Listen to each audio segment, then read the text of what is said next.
Assalamu alaikum warahmatullahi wabarakatuh, guys. Jiří Procházka just made one of the absolutely worst decisions of his career by showing mercy to a one-leg Carlos Ulberg, which cost him a knockout loss in a title fight. And according to most of you guys right now, he doesn't deserve another title shot for a while at least. But it's first of all, honestly, initially my take was like it hasn't changed that much, but initially I thought that the situation it's very bad for Didi because he had him right there. He wobbled him a lot of times, Carlos Ulberg, and he fell over and over again, Carlos. But like why did he stand there, bro? And ultimately I get the frustration from the entire community. Like most of you guys, I gave a community poll like, does he deserve an immediate rematch or not? And I guess right now at this point about 53% of you guys said that he doesn't deserve it, and I completely get that why you guys may be frustrated with that situation. But still, we have to we have to think about it logically. Like, then what's next for Jiří Procházka? This was an absolutely really dumb thing for you to do, like genuinely. But still, whatever happened. Let's talk about the future. Like, we cannot change what happened, doesn't matter how much we talk about it. And this situation kind of reminds me of Cyril Khan versus Thomas Penal. I know they're mostly not similar to each other, but still, just in terms of, right, how there wasn't any satisfying conclusion, I guess. We don't know who would have won. Obviously that fight was a no contest, but in this fight also, if you ask in terms of skill for skill, like if you book them for a rematch, right, I'm pretty sure Jiří Procházka will be a huge favorite, and understandably so also, because before the knockout came, Jiří was doing very well. And the thing is, in the rematch also, Jiří won't be stop.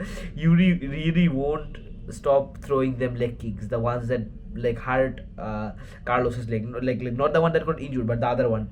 But that's what I said. Like, Jiří knows the game plan of beating Carlos. But then again, you have to realize Carlos obviously previously was a very confident guy, but you have to realize the extra confidence Carlos has mentally at this point. He has a knockout win over Jiří already. Not only that, but he also knows that Jiří is a guy who likes to keep his chin up, and he knows that he's cross left or right hook, whatever, that was very effective, and that is the strike that ultimately knocked out Jiří Procházka. And at this point, I as far as the rematch goes, I ultimately personally would lean more towards Carlos, like right now at least, because I know what Carlos is capable of, and it doesn't matter what happens. I don't think he will ever quit. Like, he will always have confidence in himself to win. Like, he will never ever count himself out, because in that situation when his legs hurt, obviously, about 99% champions in place of Jiří would not have shown mercy to Carlos Ulberg. But still, even if they haven't, even if Jiří didn't hold back, still I don't think Carlos would have gave up easily at all. It's genuinely really impressive, like what Carlos is doing. And at this point I feel like Jiří should fight Magomed Ankalaev, because we know the rivalry, we know the beef, and more than anything, it's gonna be a really entertaining fight, and it won't be easy. It won't be easy for Magomed. I know, it won't be easy for Jiří. I know a lot of people are counting Magomed out after that brutal knockout loss to Alex Pereira, but you have to think about what he did before that, not just the most recently. He's the only one in light heavyweight ever, and only one out of two people in the entire UFC who has ever beaten Alex Pereira. And he also dominated Pereira. It was a 40 and 46. So you have to really consider that he wobbled Pereira, and even though that wasn't nowhere near the peak Pereira that Jiří Procházka and Jamal Hill, those guys fought, still it's really impressive what Magomed has done. And as I said, the beef is there, so the fight basically builds itself. And let's say Jiří Procházka knocks out Magomed Ankalaev, and now he's fresh of a knockout win, and it will give him a bit more momentum, let's just say, and more people will also start reconsidering Jiří Procházka. And meanwhile, as far as Carlos Ulberg goes, he so far he has proven to be quite of an inactive fighter, let's just say. For example, in between the fights against Jan Blachowicz, Dominic Reyes, and till now, he hasn't definitely been the the fastest fighter to come back, back to back fights. But still, it's like he isn't the worst. Like he won't, like he isn't the type of fighter who will like fight once in 2 years. Like let's say for example Kobe Covington or Shavkat Rakhmonov. Yeah, actually I need to make a video about Shavkat very soon because his situation is it's really funny to some degree. But yeah, anyways, as I was saying, right now I feel like if he actually does sit out for a year until Jiří Procházka and Magomed or Jiří Procházka versus another top contender happens, I feel like someone like Paulo Costa will be a great fight, honestly, because Paulo Costa, he looked really good last morning because he was, this is the thing that most of you guys don't get.